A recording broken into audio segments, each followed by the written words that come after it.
بسم اللہ الرحمن الرحیم۔ شروع اللہ کا نام لے کر جو بڑا مہربان نہایت رحم والا ہے۔ السلام علیکم دوستو، جب بنی اسرائیل میں حسد، نفرت اور مساکین پہ ظلم بڑھنے لگا تو اللہ تعالیٰ نے ان کے لیے اپنا نبی عیسیٰ مسیح کو منتخب کیا۔ تو یوں حضرت عیسیٰ علیہ السلام اللہ تعالیٰ کے نبی لوگوں سے کہنے لگے اور بڑے بڑے عالم اور معتبر لوگوں سے کہنے لگے کہ کیوں ظلم کرتے ہو، لوگوں کے حق کیوں کھاتے ہو۔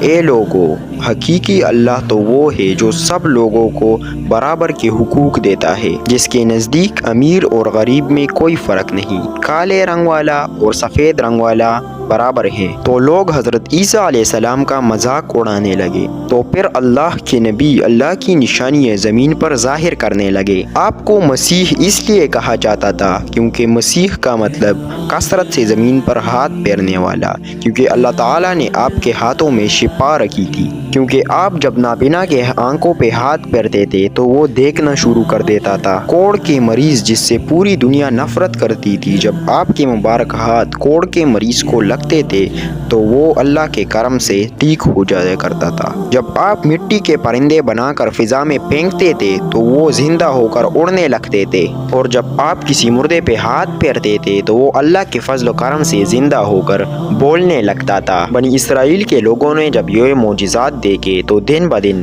آپ کی باتیں سننے لگے، آپ کو اللہ تعالیٰ کا نبی تسلیم کرنے لگے۔ بس یہی ڈر اس وقت کے ظالم بادشاہوں اور عالموں کو کھانے لگا کہ ہماری حکومت ختم نہ ہو جائے۔ لوگ اللہ تعالیٰ کے نبی عیسیٰ مسیح کو کہیں اللہ تعالیٰ کا نبی سمجھ کر اپنا بادشاہ نہ بنا دے، تو بنی اسرائیل کے بادشاہ اللہ تعالیٰ کے نبی عیسیٰ مسیح کو شہید کرنے کی سازش بنانے لگے۔ تو حضرت عیسیٰ علیہ السلام پوری قوم سے مخاطب ہو کر کہنے لگے کہ اے لوگو، اللہ تعالیٰ سے ڈرو، میں اللہ تعالیٰ کی طرف سے آیا ہوں تاکہ تم لوگ آپس میں پیار، محبت اور امن کے ساتھ رہ سکو۔ تو کچھ لوگ آپ پر ایمان لائے اور کچھ لوگ آپ کے ساتھ رہنے لگے، اور کچھ لوگ ظالم بادشاہوں کے ساتھ مل کر آپ کو شہید کرنے کی سازش بنانے لگے۔ آپ کے پاس 12 حواری تھے اور ان میں سے بھی کچھ کا ایمان مکمل نہ تھا۔ اس بات کا فائدہ اٹھاتے ہوئے بنی اسرائیل کے عالم اور بادشاہوں نے ان حواریوں کو خریدنا چاہا۔ ان میں سے ایک جس کا نام یہودا تھا، اس نے وقت کے بادشاہ کے سامنے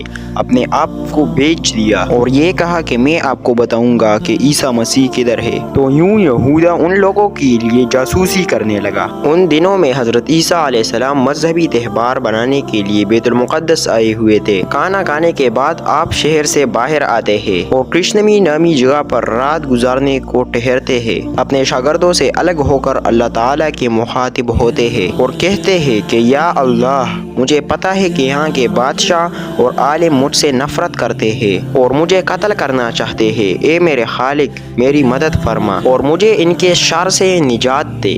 بس اتنے میں ہی جبریل امین اللہ تعالیٰ کے حکم سے آسمان سے اترتے ہیں اور کہتے ہیں کہ اے مریم کے بیٹے، اللہ تعالیٰ فرماتا ہے کہ آج رات تمہیں اس زمین سے آسمانوں پر اٹھائے گا۔ آج اللہ تعالیٰ تمہیں ان لوگوں کے شر سے بچائے گا، اور وہ لوگ جنہوں نے تمہیں اللہ تعالیٰ کا نبی تسلیم کیا ہے، اللہ تعالیٰ انہیں مشرک اور کافر لوگوں پر فضیلت بخشے گا، اور قیامت کے دن اللہ تعالیٰ اس اختلافات کا فیصلہ کرے گا اور تمہارے بلندی کا وقت آ گیا ہے۔ تو اللہ تعالیٰ نے ایک عجیب معجزہ دکھایا، یہودا کا حلیہ عیسیٰ مسیح کی طرح ہو گیا اور عیسیٰ مسیح کو اللہ تعالیٰ نے آسمانوں کی طرف بلند کر دیا۔ تو جیسے عیسیٰ مسیح کو گرفتار کرنے کے لیے بادشاہ کے لوگ آئے تو انہوں نے اس جاسوس کو گرفتار کر لیا، کیونکہ اللہ تعالیٰ نے اس کی شکل عیسیٰ مسیح جیسی بنا لی تھی۔ تو یوں اللہ تعالیٰ نے بنی اسرائیل کے سخت دلوں پر مہر لگا دی، اور وہ لوگ فخر سے یہ کہنے لگے کہ ہم نے مریم کے بیٹے اور اللہ تعالیٰ کے نبی کو قتل کر دیا۔ معاذ اللہ، انہوں نے یہ سمجھا کہ ہم نے عیسیٰ مسیح کو صلیب پر چڑھا دیا ہے، لیکن حقیقت یہ تھی کہ وہ لوگ اس معاملے میں غلط فہمی کا شکار تھے۔ اس میں سے کچھ لوگ اسے حیرت سے دیکھ رہے تھے کہ اس کا چہرہ تو عیسیٰ مسیح کی طرح ہے، لیکن اس میں عیسیٰ مسیح کی کوئی خوبی نظر نہیں آ رہی۔ وہ بس اپنی وہموں کو مان کے پیروی کر رہے تھے، لیکن حقیقت تو یہ تھی کہ انہوں نے یہودا کو صلیب پر چڑھا دیا تھا، اور اللہ تعالیٰ کے نبی عیسیٰ مسیح کو اللہ تعالیٰ نے آسمانوں پر صحیح سلامت بلند کر دیا تھا، اور قیامت سے پہلے اللہ تعالیٰ اسے پھر سے ظاہر کرے گا اور دنیا کے سامنے حق و باطل کو واضح کر دے گا۔